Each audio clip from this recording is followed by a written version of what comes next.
Hello everyone, welcome to Fix Zone. Today we will be discussing how to change the ringtone on your iPhone. It's super easy, so let's get started. First, you need to open the Settings app on your iPhone. Once you're in Settings, scroll down until you find Sounds and Haptics. Tap on that. Now scroll down a little bit, and you'll see all sorts of tones and alerts you can change. For this video, we're focusing on the ringtone, so tap Ringtone at the top. By default, your ringtone is probably set to reflection.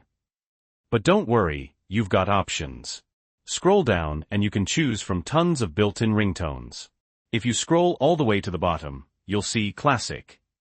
Tap on that, and you'll find even more ringtones. So many choices.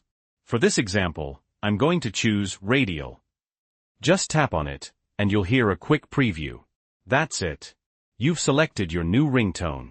By the way, if you want to create a completely custom ringtone for your iPhone, I've linked a helpful guide in the description below. Be sure to check it out. Now that we've selected our ringtone, just go back to the main settings screen, and you're good to go.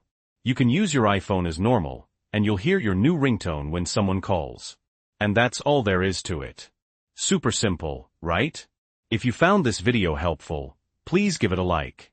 And if you have any questions or comments, leave them down below. Thanks for watching Fix Zone.